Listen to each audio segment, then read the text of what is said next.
Look at Joshua chapter 1, verses 1. After the death of Moses, the servant of God, God spoke to Joshua, Moses' assistant. What did he say, Pastor Mike? Moses, my servant, is dead. That's the whole scripture I need today. Look at somebody close to you and say, do me a favor. Don't bring nothing into this year that God didn't ordain. If it's not God, it's over. It's over. I want you to take really, really good notes, okay? Take really, really good notes. Take pictures of the screens. I'm loving how you guys are taking notes. Our word for this year is what? Come on, say it like you mean it. Become, by definition, here it is the intentional evolution of spirit, character, and calling. Pastor Mike Jr.'s definition of become for our church is the intentional evolution of spirit, character, and calling. Now, what's one of the most beautiful words in that whole sentence? Intentional. It is intentional. I pray 3 of you can receive this. This is not a season of randomness. This is not the season to be random and think you're gonna bump into a blessing, that you're gonna learn through osmosis, that you're gonna get better because you got older. The devil is a liar. This will be the year of my life where I am intentional. I am intentional about how I read the word, intentional about what I feed my spirit. Can't look at everything, can't listen to everything. I am intentional about, another beautiful word, the evolution of my spirit, character, calling. Throughout the years and throughout science, we see evolution. You see this transformation of a caterpillar that becomes a what? Butterfly. I'll never forget in the first grade, Miss McGrew's class at Central Park Elementary. Miss McGrew was teaching us about giraffes, and it's just, to this day, it's still the most vivid memory I've ever had. She said, Michael, what were giraffes? And I was like, they got long necks. And she was like, how did they get long necks, Michael? I said, they was born that way. And everybody bust out laughing. I was the class clown. And I never forget, she looked at me and said, did you know that giraffes had short necks like horses, but they ran out of food and had to evolve? I want to ask you a question. Are you going to starve or evolve? Are you going to become stagnant or evolve? They left. Are you going to stay stuck in the memory of what was, or is this your season of evolution? Some of y'all ought to just shout, stick close to me, because I'm getting ready to evolve. It's so much more in me than you see. Become is the intentional evolution of spirit, character, and calling. That is so important. It is the journey from who you have been to who God already sees. And I want to ask you this question. I preach this same message the first Sunday of every year until God calls me to glory. I'm going to be 90 years old on the first Sunday of every year, asking you the same question. Put this in your notes. What's your mission and what's your vision? I believe each person should have a personal mission statement. A personal mission statement. The mission statement is who you are. The vision is where you're going. I'm gonna say that again. If you're writing notes right now, you can put my mission is who I am. My vision is where I'm going. Or for the sake of this sermon series, my mission is who I'm becoming. My vision is what I'm pursuing. Preach, Michael. My mission is who I'm becoming. My vision is what I'm pursuing. Pastor Mike, what's your mission? You know it. Don't even realize you know it. It's to love God, love people, make a difference. Every morning I wake up, that's my mission. That's my life's mission. I'm gonna give God my whole heart to the best of my ability. I'm going to love people to the best of my ability. Give you the shirt off my back. I love going to doctor's visits. Every time I've ever walked in a doctor's visit with somebody who was sick or battling for their life, the nurses come in the hallway and say, can you come back up here more often? They just smile and they ain't been in good spirit. I love making people smile. I love standing before you and giving you a word, that aha moment. I love when I'm teaching, then out of nowhere, I can see the light click. And you're like, I'm like, yeah, that's what I love. God, I love people to my core. I love people, and my mission is to make a difference. Not to make money, not to be famous, not to be popular, not to be a celebrity, not to be the biggest pastor in the city.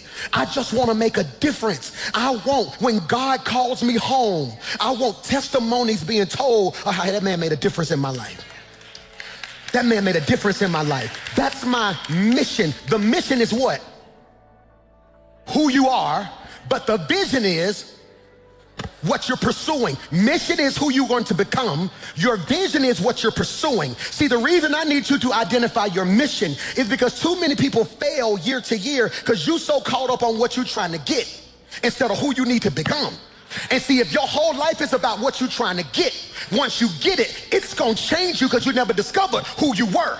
And the reason people can't figure you out is because you ain't got it, but you walk like you got it because you know who you are. And I'm telling you, if you become before you pursue, when you pursue, it won't change you because you already know who you are. That's why with or without money, I can walk in the Rome Bowl.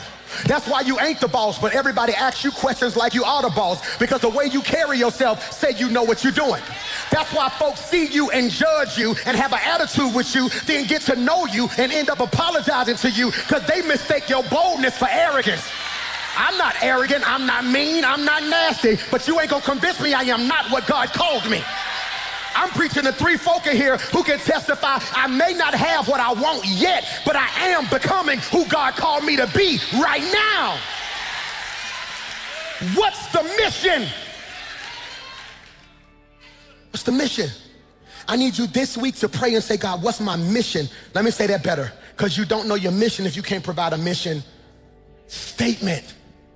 You want to hear my mission statement? I, Michael McClure, choose to love God, love people, make a difference. At the core, everything I pursue is driven, say that better, Michael. Everything I pursue is filtered through my mission. Did you catch that? If it don't match my mission, I can't do it. That's why certain decisions ain't even hard for me. I can tell you right now the answer to that's gonna be no. Why? It don't fit the mission. But it's paying so-and-so, that's cool. Making money ain't my mission. Making the difference is, which is why there will be certain seasons of my life where I don't get paid for what I do. But I know I may not get what you gonna give me, but if I stay true to who God called me, what God gonna give me is greater than what you could have gave me. Am I preaching to anybody? Mission is what you do. Vision is who you're becoming. I need you to catch this now. Why, PMJ? You don't abandon mission to chase vision. You fulfill vision by staying faithful to the mission. That's why today's text is so important, because in Joshua chapter 1, it's on the screen. It says, after the death of Moses, the servant of God, God spoke to Joshua. We got to pause right there. That's enough to have church. After the death of Moses, servant of God, God spoke to Joshua. That's enough to have church right there. I'm going to say it again. After the death of Moses, servant of God, God spoke to Joshua.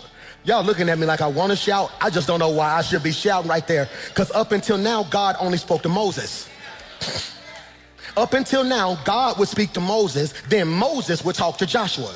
Now God is saying, my season for talking to Moses is over. It's my time to talk to you direct. Some of you finna be in an awkward season because you're so used to having prayer partners and praise partners. God said this might be the season where you got to be alone so God can talk to you for himself. I don't need confirmation when I talk to the confirmer. Did you hear what I just said? He says, Joshua, after the death of Moses, it's right on your screen, God spoke to Joshua and said, Moses, my servant, is dead. Please put this in your notes. God makes it very clear to him before he gives him his assignment.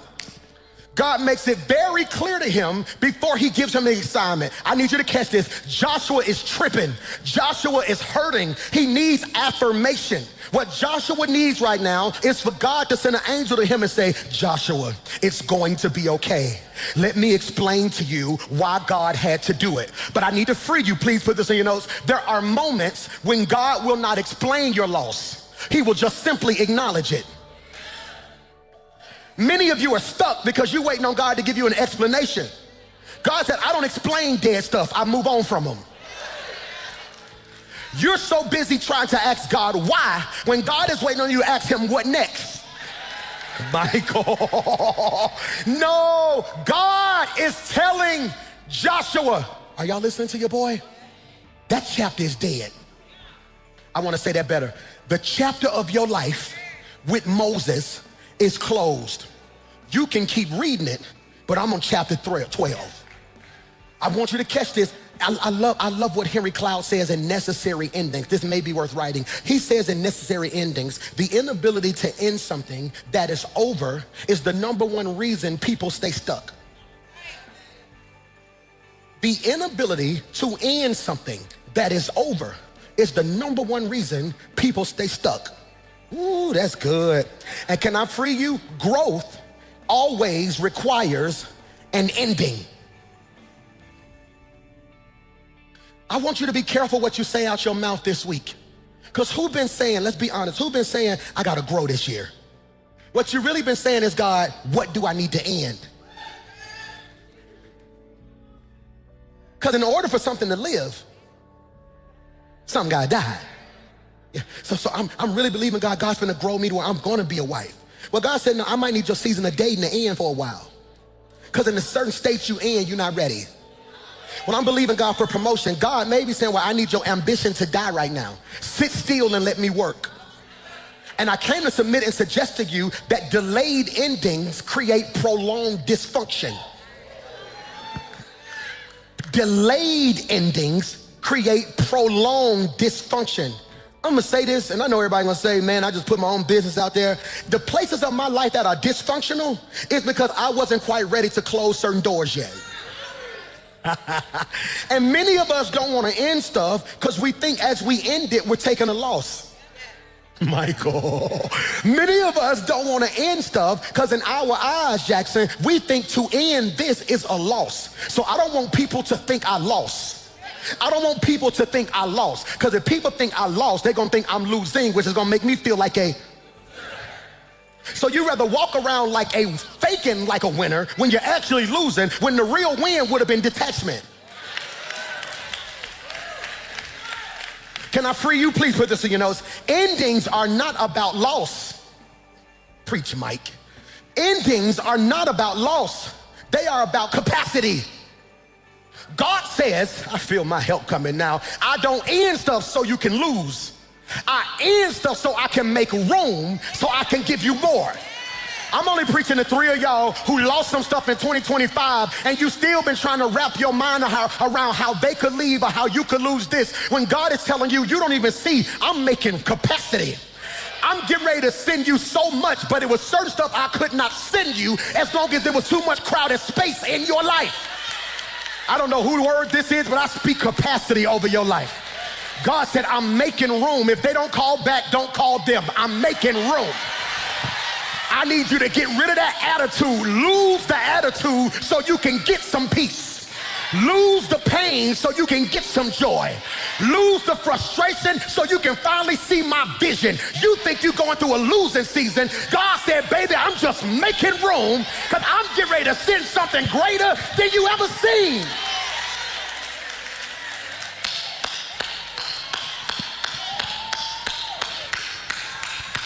It's called capacity. It's called capacity. You over here crying about who left. You're going to stop in a minute and realize you got more money now because you was paying for them and you. Can I get a wet? Over here talking about I can't believe they fired me. You didn't like the job in the first place. God knew you would never quit. So God is like, I'm going to make them leave you so you can finally see I'm up to something in your life. I wish I had 1,000 folk who would jump up, sit down and shout, make room. Look at this. Why, PMJ? Put this in your notes. Endings are not about loss. I'm going quickly. They are about capacity. Can you put this on the screen? There it is. Ending the wrong thing creates room for the right thing. Ooh, that boy preaching today. Ending the wrong thing creates room for the right thing. This is critical. Joshua could never become Joshua while trying to be a continuation of Moses.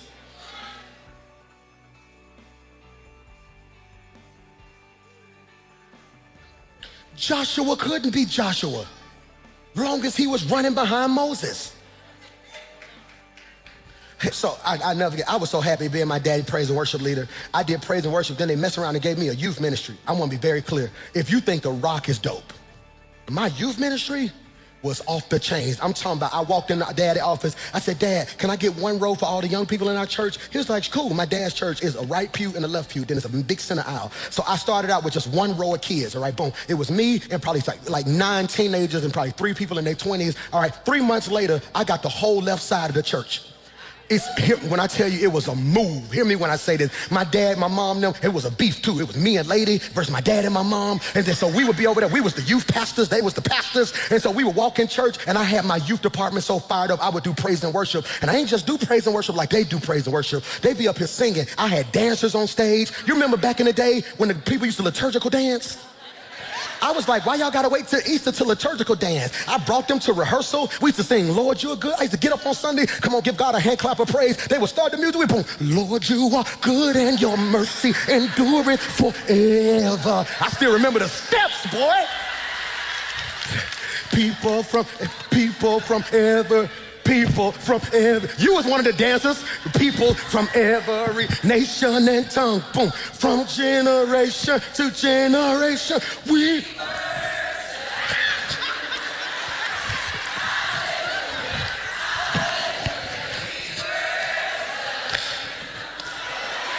Oh my God, I just bodied that, didn't I? But think about that. You got me, I'm singing doing it. Then the dancers doing it. Then there's 300 teens on the pews just jumping. Now the parents trying to come to church to see where their kids at. So now the parents jumping. So then I come to my dad and I say, Dad, I think the Lord's calling me to start a church. My dad never said, no, I need you to be my youth guy. He understood I would never be me. Go to the next slide, because you don't understand. Sometimes it calls for a season of detachment. Preacher Mike. I want to free you. Becoming, can you put that in your notes? Demanded separation. That's heavy. And many of you are so clingy, you can't become. Who wants your child to become smarter? Yet you detach and send them to school. Who wants your child to cheer or play sports? You detach and let somebody coach them. But in your personal life, you try to be everything to a person.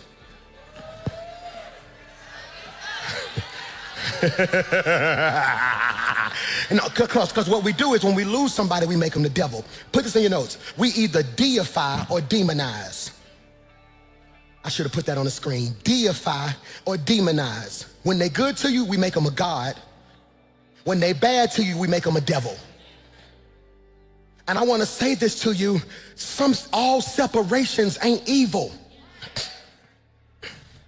I have friends right now I haven't spoke to, and probably twice in over 3 years, because 3 years ago I realized it wasn't a sin to be friends with them. They just made the parts of me that were dysfunctional comfortable. Jesus Christ, that was good. There are certain friends in my life I had to detach from because they made the parts of me that were dysfunctional comfortable. It ain't a sin to be with them. We didn't do nothing sinful. They just made it comfortable for me to complain. They made it comfortable for me to never deal with my weight. They made it comfortable for me to be the version of me that I didn't need to be. So I had to be honest and say, hey man, I love y'all. You may not hear from me as much. I'm just working on me in some areas. And if they really love you, they respect it.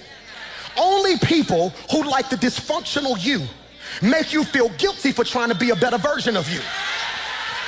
Preacher Mike McClure. How you gonna guilt trip me for trying to be what God called me? Because now it's forcing you to deal with the fact that you ain't who God called. Am I preaching to anybody today? So hear me, because most of us don't want detachment. Hear me, most of us don't want detachment because we don't want to deal with rejection. This is critical, and I came to speak over your life. I'm finna run right here. What you think is rejection is really projection.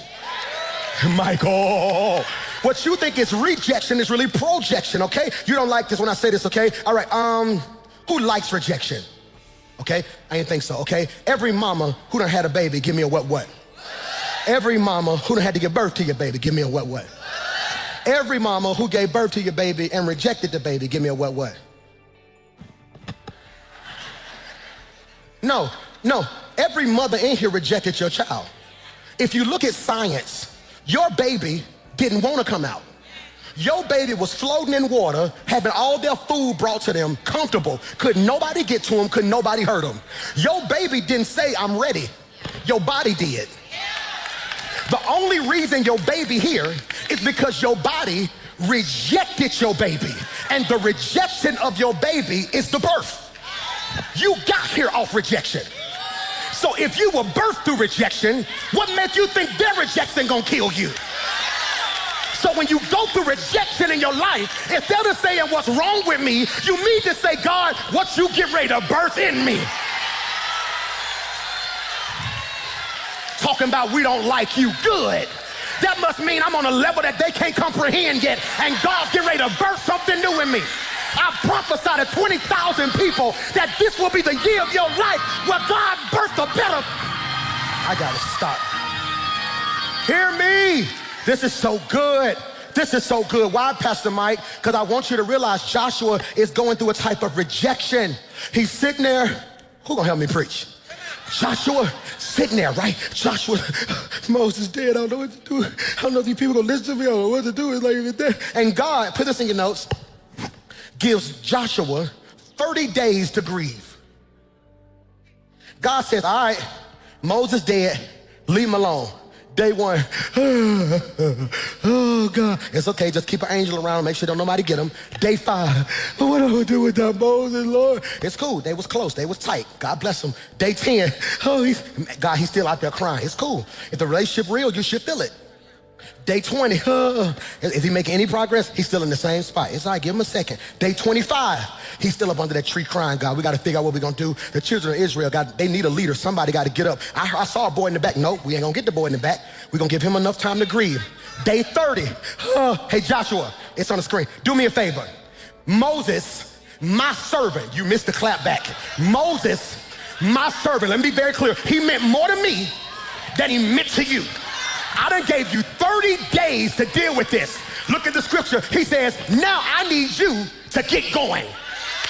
I like what the NASB version says. It's on the screen. He says, Moses, my servant is dead, therefore arise. I'm finna preach to myself right here because you don't know why to shout because you don't understand Hebrew. Old Testament written in Hebrew, New Testament written in Greek. If you ever read in the Bible and you're in the New Testament and you want to know what a word means, look at it in the Greek. If you want to know what a word means in the Old Testament, look at it in the Hebrew. Hebrew, okay, I had to write it down because I don't know how to pronounce it. I'm going to read it. Kufamim. Kufamim. I want to get it right because you say it wrong. Kufamim. Here's the pronunciation. You'll pronounce it like COO-FAV-MEM. Arise in the Hebrew, kufamim, means to stand up.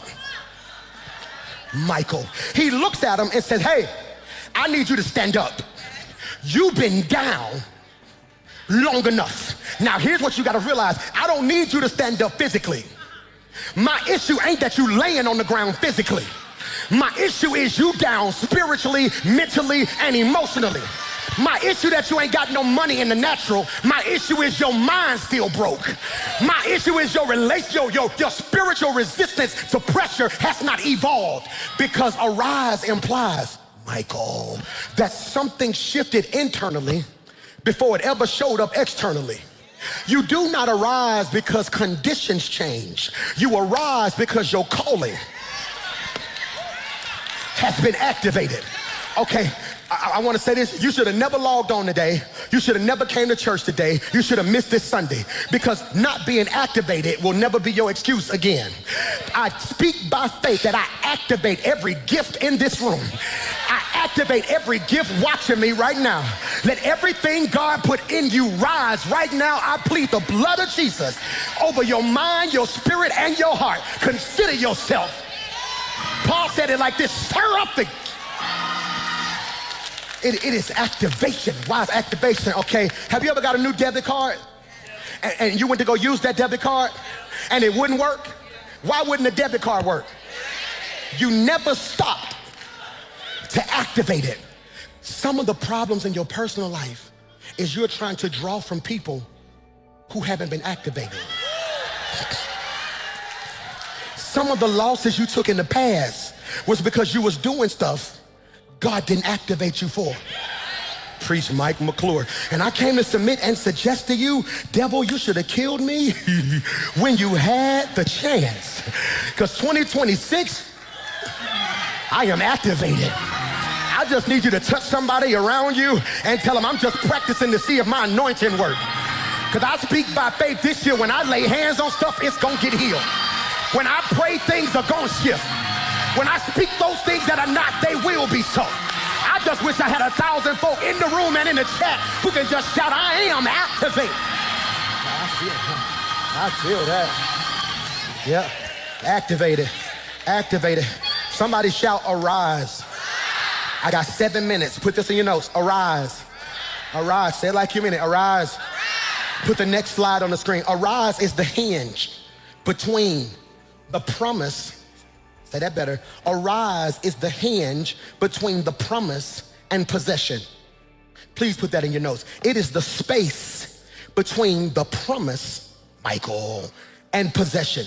For all my note takers, under promise, I want you to put what he said, and under possession, what he gave. So when I tell you it's your season to become, I'm saying it will determine how you manage the space in your life between what God promised you and the day God gave it to you. Most people settle because they don't know how to deal with the space in the middle. The space between, come here, David, God telling you in your daddy backyard, you are the next king. But then he leaves you in the backyard, don't give you a crown, no security, and you still ain't nothing to your family because it's the space between him prophesying it and it manifesting. And some of y'all got to be careful because there are people who will love you when it's prophesied, then kill you when it manifests. Folk don't mind being your friend when we all shouting about what we gon' get. It's hard to be your friend when you get it before me. Michael, hear me when I say this, and I'm telling you this is your season to assume responsibility. Assume responsibility. Assume responsibility. I'm 41, that means my parents in their 60s, yada, yada, yada. So this whole year of my life is assuming responsibility. Where you want to be at in 3 years, mama? Where you want to be at in 3 years, daddy? What you looking for? What you doing with this? I'm finna be what you finally raised me to be. Y'all set me down as a young boy, had me sitting in counseling meetings, had me sitting in this. Y'all would tell me, now it's here. So what you want? No, we're not gonna do that, we're gonna do this, we're gonna move this, we're gonna move that, we're gonna do this. What you want, mama? What's your ultimate dream? How do we get there? Let's go ahead and put this up right so. Baby brother, what you wanna do? What's in your heart? Okay, boom, boom, boom. I believe in my soul, my brother, author. When he preached, you can hear books, can't you? You can hear it. So no, this year we setting that up. Let's do so-and-so, so-and-so, so-and-so, so-and-so, so-and-so, so-and-so. I'm in book deals right now that they don't even know, and they already know part of the prerequisite for my book deal. They don't agree. I got 4 of the major top book publishers in the world fighting over my book. We finally came down to the top 1, and so-and-so, so-and-so, they super excited. They have no clue before I sign that paper. Yeah, that's cool. Yeah, but what about him? I tell you what, take some of what you're gonna give me and apply it to him. No him, no me. I'm taking responsibility. My sister's not married yet, so I'm her husband now. So what we doing, Leak? How we doing so-and-so? I don't want my sister so-and-so. No man gonna be able to so-and-so, so-and-so. You know who your brother is, right? So we gonna do X, Y, Z. We moving so-and-so over here, so-and-so, so-and-so. I'm planning the next 21 days a family meeting to figure out what we gonna do, so-and-so, so-and-so. Here's what I need from y'all. Y'all know I'm insecure. Y'all know I got anxiety. So when this happens, if y'all don't mind, just reach out and tell me so-and-so, so-and-so. Come sit over here and just look at me certain days so I can feel better about so-and-so, so-and-so. All right, y'all ready? Put your hands in. And that's what it's gonna take. My mama got an attitude with me yesterday. I sent a little voice message, mama, you gonna do so-and-so, so-and-so. She gonna lead a family group text. Guess what D did? Put her butt right back in the good. Because I'm taking responsibility. You done gave everybody in your circle 6 years to be what they said they was gonna be. Now you gotta wake up and say, hey y'all, I love y'all. If we're gonna be friends in 2026, here go the plan. We ain't doing so-and-so, we ain't doing so-and-so, we ain't doing X, Y, Z. If we gonna do something, we gonna do it. And let me be clear, if y'all ain't serious, here's where I'm gonna remove myself. Because I refuse to be where I am this year, next year. I assume responsibility. God tells Joshua, I got 3 minutes. God tells Joshua, get up. You can't afford to be down. Too many people depending on you. You don't think I have bad days? Baby girl, you don't think I had days when depression hit me? I done caught more hell in the last 20 days than I done caught all year. Every time I turn around, it's something about me. Did you hear this? Boom, boom. I can't believe he said this. Boom. Do you see this? Boom. Stuff being screenshotted. And every now and then, even when people mean well, when they say they love me, they making me aware of stuff I didn't even know about. So now I've been just sitting there, and the old me would have sunk. The old me, my mama would have had to come sit on the couch. The old me, the whole staff, they don't think I used to know this. They knew me so well, they would just take me out to eat, and they would be around me so much so I would never think, because I'm anointed, but I'm also human. Stuff hurts your feelings. Stuff will have you questioning your identity. It don't no more though. See, because now I know who I am before I do. I am not a human doing, I am a human being. And so now I'm trying to get you to realize is in your life, it's time for you to arise. And the first thing Moses represents, 3 minutes, okay? 3 minutes. The first thing Moses represents is dead strategies. This is my first of the year sermon every year. Dead strategies. Dead strategies. Why is that important, PMJ? Moses represents an expired strategy. Watch this. What Moses did helped get the people out of Egypt, but it wouldn't get the Egypt out of people. Can I make it hood? You can take a person, but you can't take the...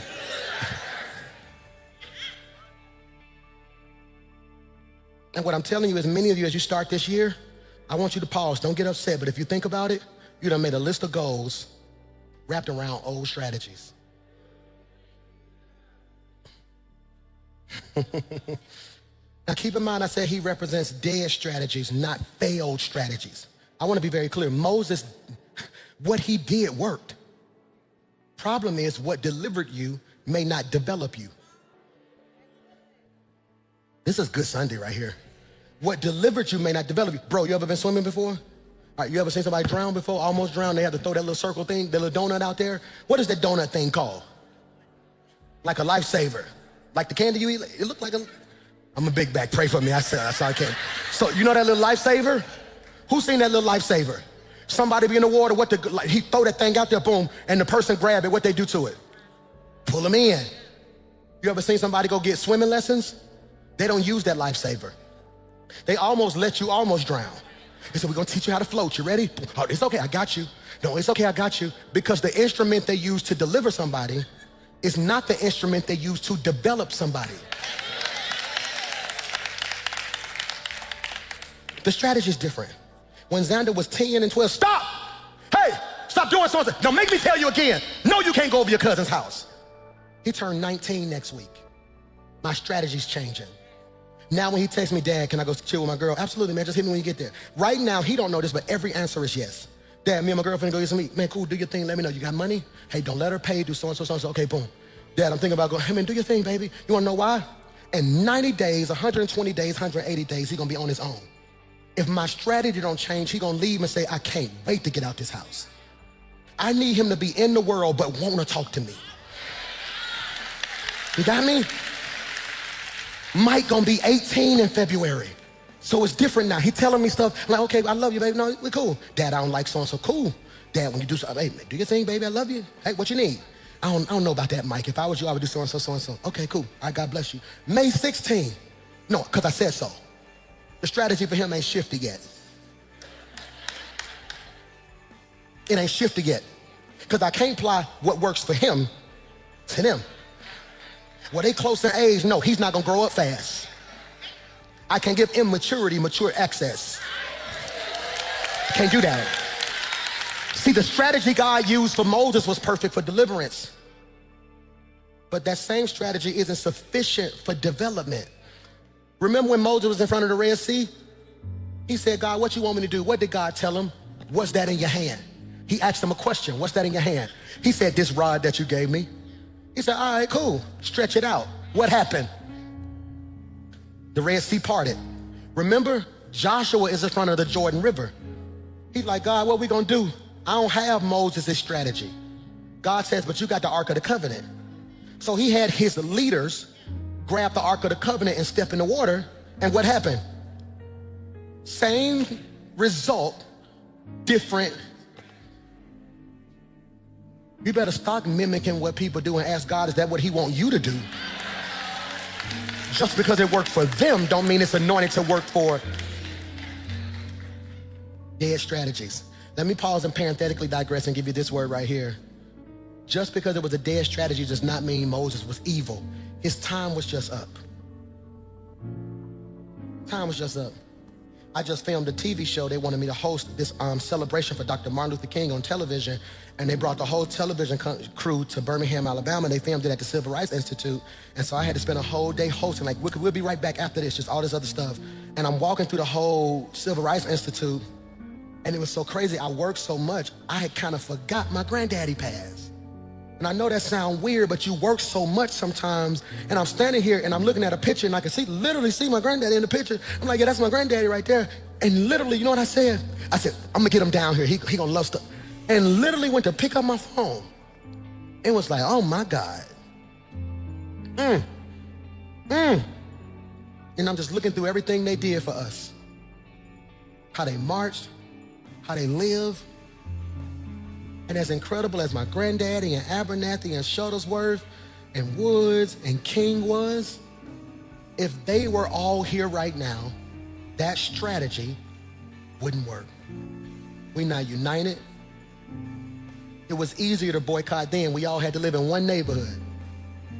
Now you're gonna sit back and say, hey, boy, I ain't in Ansley, I'm in Hoover. We see what happened to other countries and we don't even bat an eye because I'm good over here. Well, I'm black, well, I'm white. And God is like, y'all gonna adopt that same mentality? See, deliverance removes external bondages. Development confronts internal bondages. What I'm telling you right now is you free externally. It's the stuff you need God to heal you from internally. Dead strategies. Number 2, dead, next slide, seasons. Moses represents a dead season. I want to say this to you and I pray you receive it. The greatest enemy, the greatest trick or the greatest weapon that the enemy uses to stall us is unprocessed grief. He have us hurt for so long, we don't know how to move forward. Unprocessed grief. Bro, can I tell you something the Lord had me do in 2025? Feel it. I ain't even try to fake it. Let me free you. There are some things in your life you're gonna have to feel. Oh, that hurt. Who remember when I told y'all, I'm gonna see if y'all really be listening to me. I told y'all in November, hey y'all, I'm gonna take a day and just cry. Who remember that? Who cried? Did anybody else take a cry day? I took my day. I got in that little truck of mine and started playing music and just riding. Went through Central Park, sat in that parking lot for a minute, rolled by 15, went, boom, flew here. And before I know, just crying, I done been through so much. And I have to be strong. I feel like I have to always perform. Hey, how you doing, man? I'm good, boy. How you, man? What's up, boy? Pastor Mike, what up, boy? But in my heart, I just be like, somebody give me a hug. Please. And I sat in that car, and I started processing. I got a note in my phone. You might want to adopt this. When stuff happened to me during the year, I got this one note. I call it the pain list.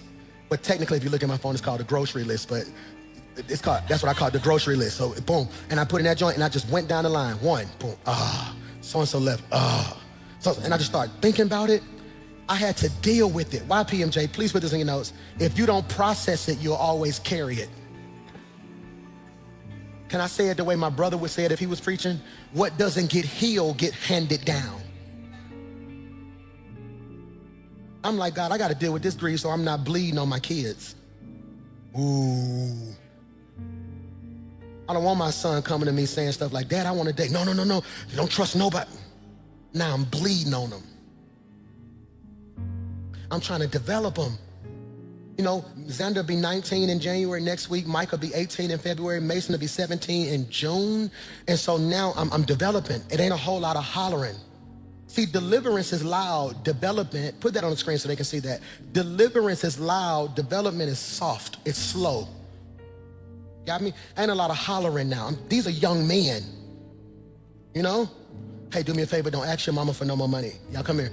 I love y'all. Don't ever again ask your mama for no money. You finna be 19, you finna be 18, you finna be 17. If you're 19, 18, 17, comfortable asking your mama for money, you're gonna be 25 asking a woman for it too. So I don't want that. I said, so in my house, don't ever in your life ask your mama for some money. If you need some, you come talk to your daddy. Yes, sir. You wanna know why I'm doing that? Because I want them to be in that room and wanna go out and be like, oh, Dad, can I have, yeah, I got you. Because you know what that's gonna produce? This hunger to go get it themselves. Ain't nothing wrong with it, but that's how I'm developing my boys. Like, no, so do so-and-so, son, do me a favor. Hey, Mace, I told you come 2026, I got a shift on you. You my dog. Me and Mace tight, that's my boy. That's my dog right there. I said, hey, Daddy gonna turn on you a little bit because you're trying to enroll in school early. You're an athlete. Mace wanna be in college this time next year. He don't wanna graduate May 2027. He wanna graduate early and be on campus so he can be in spring training. So that means I got 8 to 9 months to get all the baby out of him. They're not gonna care who his daddy is. They gonna tell him, I don't care who your daddy is, run up the there. They're gonna be screaming and hollering. So you know what I'm doing now? Hey, Mace, get up, do so-and-so, so-and-so. Nope, don't do it for him. So-and-so, so-and-so, Quitty, don't go up there again. Don't talk to him, no, get it right. Do so-and-so, do X, Y, Z.